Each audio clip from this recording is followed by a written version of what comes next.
मेरा नाम रंजित भैया और सर आज मैं आप सबों को 1990 से 2005 की लालू राज का कहानी सुनाना चाहूंगा। इसीलिए वीडियो को धैर्य से देखिएगा और वीडियो पसंद आए तो इस वीडियो को like, comment, subscribe and share जरूर करिएगा। तो सर चलिए करते हैं हम अपनी कहानी की शुरुआत। सर हम अपनी कहानी की शुरुआत करना चाहेंगे किस प्रकार से लालू प्रसाद यादव का उदय हुआ।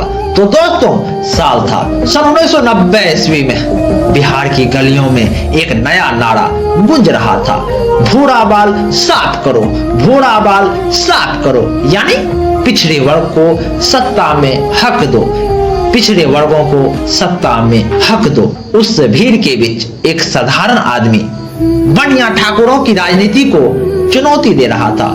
नाम था लालू प्रसाद यादव। जनता दल ने उन्हें मुख्यमंत्री बनाया। वो बोले अब राज गरीब करेगा, अब राज गरीब करेगा, अब राज किसान करेगा। लोगों को लगा अब सच में बिहार बदलेगा, लोगों को लगा अब सच में बिहार बदलेगा, अब गरीब बोलेगा। लेकिन बिहार ने जो देखा वो किसी ने सोचा भी नहीं था, किसी ने सोचा भी नहीं था।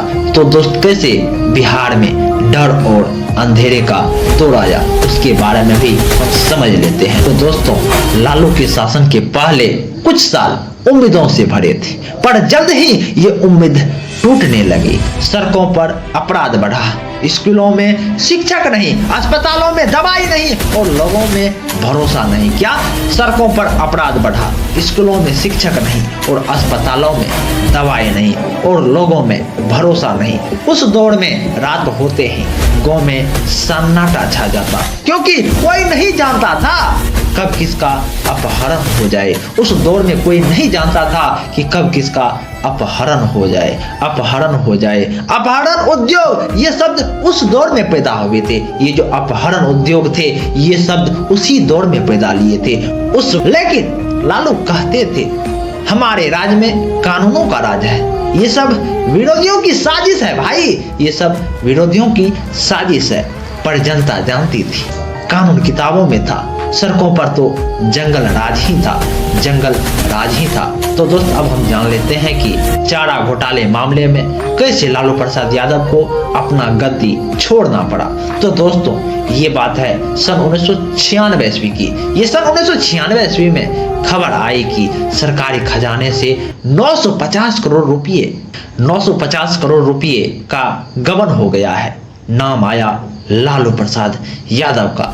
चारे के नाम पर, पशुओं के नाम पर लाखों करोड़ों रुपये निकाल लिए गए हैं। सरकारी खजाने से लाखों करोड़ों रुपये निकाल लिए गए हैं। जनता सन्न रह गई। जिसने गरीबों का मसीहा समझा था लालू प्रसाद यादव को, वो खुद घोटाले मामले में फंस गया। लेकिन लालू ने हार नहीं मानी, उन्होंने इस्तीफा नहीं दिया बल्कि अपनी पत्नी राबड़ी देवी को मुख्यमंत्री बना दिया। बोले राज तो हमारे ही घर में रहेगा, राज तो हमारे घर में ही रहेगा।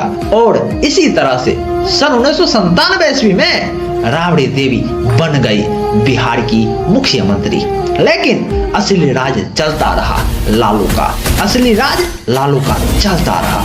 तो दोस्त अब हम जान लेते हैं कि राबड़ी राज में बिहार की हालत कैसी थी। तो दोस्तों अब बिहार के लोग थक चुके थे, अपराध अपने चरम सीमा पर था, नालों में गंदगी थी, सड़कों पर गड्ढे थे और सरकारी दफ्तरों में रिश्वत लिया जाता था।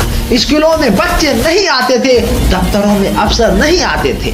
देश के दूसरे हिस्सों में जब आईटी सेक्टर बढ़ रहा था तो बिहार में लोग पलायन कर रहे थे, काम की तलाशों में लोग पलायन कर रहे थे। और इस दौर में बिहार का नाम पूरे देश में पिछड़ेपन का पर्याय बन गया, पर्याय बन गया। पर लालू कहते रह गए हमने गरीब को आवाज दी है ना, ये सब साजिशें हैं। शायद वो सही भी थे, पर जनता अब बदलाव देखना चाहती थी, बदलाव देखना चाहती थी।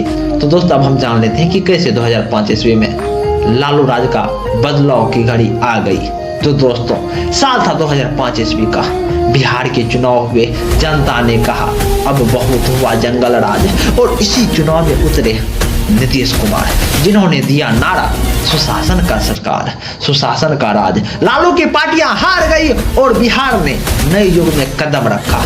लेकिन पीछे रह गई वो यादें, वो कहानियां जो आज भी लोगों को जेहन में जिंदा है। तो दोस्तों हम जान लेते हैं कि लालू की विरासत के बारे में भी हम जान ही लेते हैं कि लालू प्रसाद यादव की विरासत क्या रही है। तो दोस्तों लालू यादव आज भी बिहार की राजनीति का सबसे बड़ा चेहरा है। बहुत लोग कहा करते हैं उन्होंने तो गरीबों को हक दिलाया ना, उन्हें बोलने का आवाज दिया ना, पर कुछ लोग कहते हैं उन्होंने बिहार को 20 साल पीछे धकेल दिया है, 20 साल पीछे धकेल दिया है। सच्चाई यही है कि लालू नायक भी थे और विवादों के केंद्र भी थे।